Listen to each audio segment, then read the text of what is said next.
Semen retention content creators are full of crap, okay?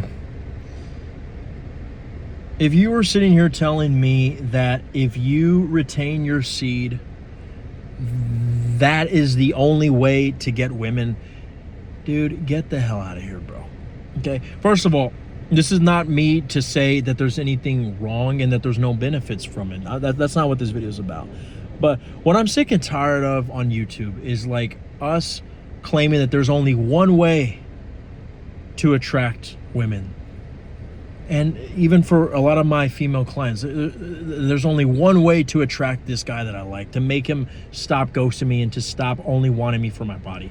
Guys, you are never given the response in your dating life from women or men based off of your actions. You are getting the response based off of who you are being.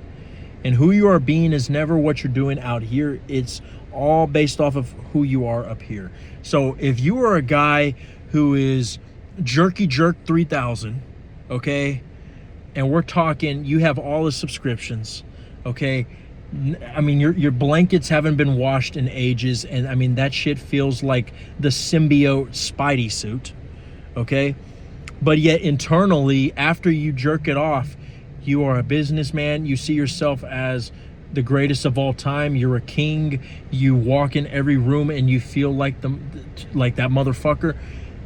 It does not matter what you do under the sheets, okay?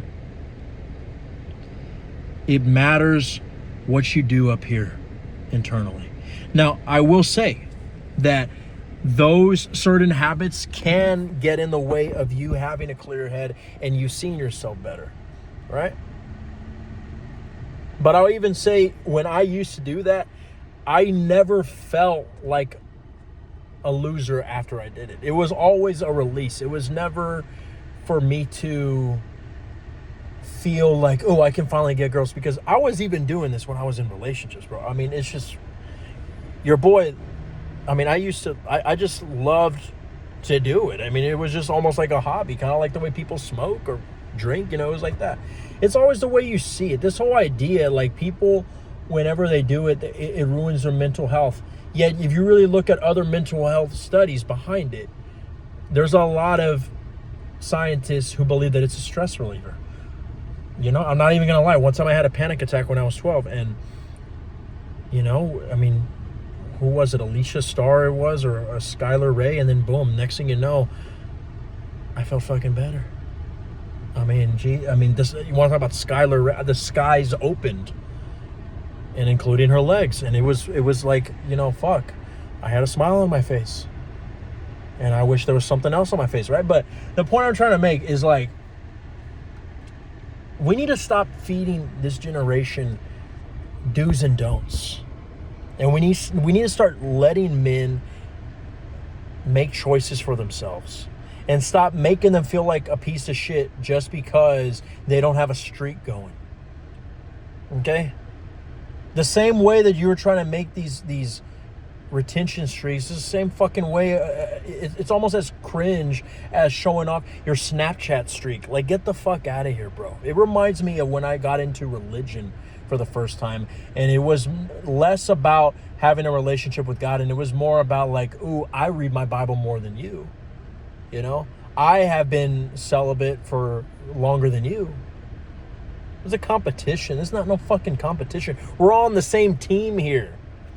You see, what I teach is that whatever fucking habit or quote-unquote perceivable flaw you have, if you see yourself as the prize, if you see yourself as the catch, if you see yourself as wherever I fucking go, they lay the red carpet for me. All my fucking women in my life have a life-size poster of me on my wall that they pray and bow down to every single night. These women can't breathe without my cock being in their mouth. They lay their prized possessions on the altar of my throne in worship of me. If you see yourself like that, who gives a fuck about what the hell you are doing to your penis? Okay? And again, I want the comments down below to say, oh, dude, I know this dude jerks off. I know that. Let me tell you one thing. I don't need to jerk off, and I don't jerk off, but I'll tell you, I'll say it like this. If I fucking want to, I fucking will. And who gives a fuck? Okay?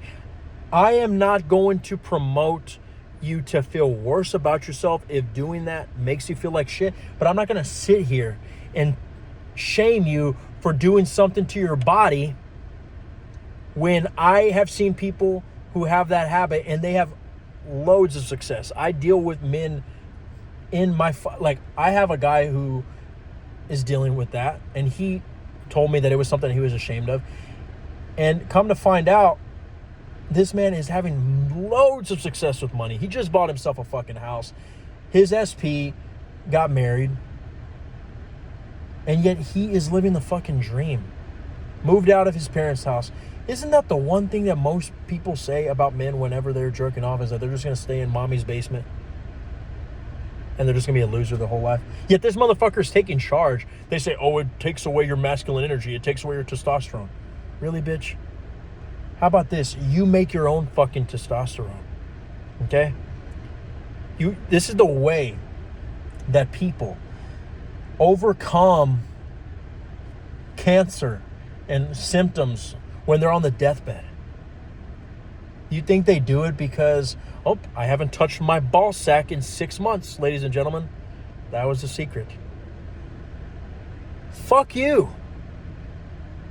People get through it by faith, and not in religion, but faith in themselves.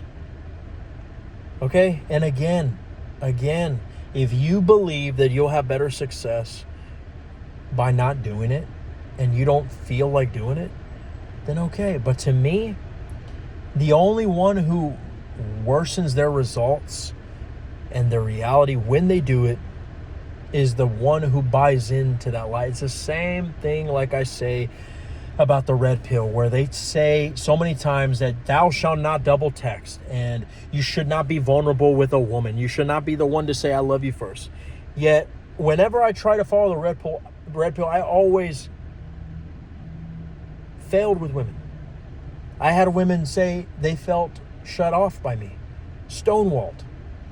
And when I finally started acting like a simp, they're like, you see, there we go. There's the Neo that I love. And I started to resent that Neo that they love, because I got so romantically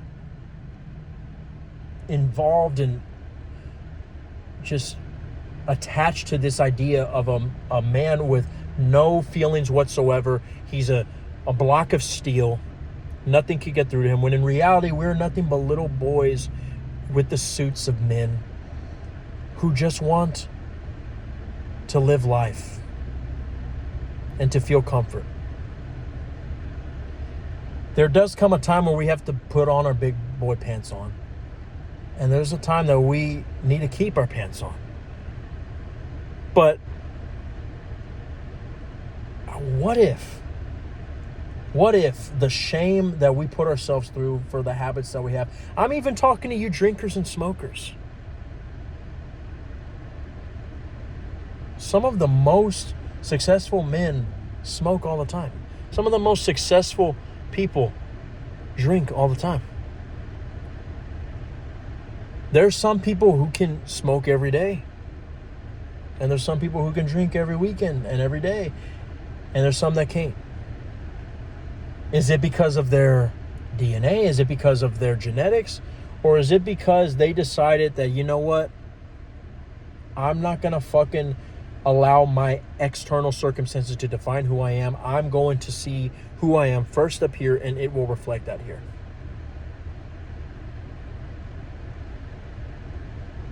If you want to go more into detail and really figure out how to be the version of yourself that you want, and to stop giving a fuck about what society demands of you, the links are in the description. And join the channel membership, and you get discounts to all the consultations. Keep jerking off, guys.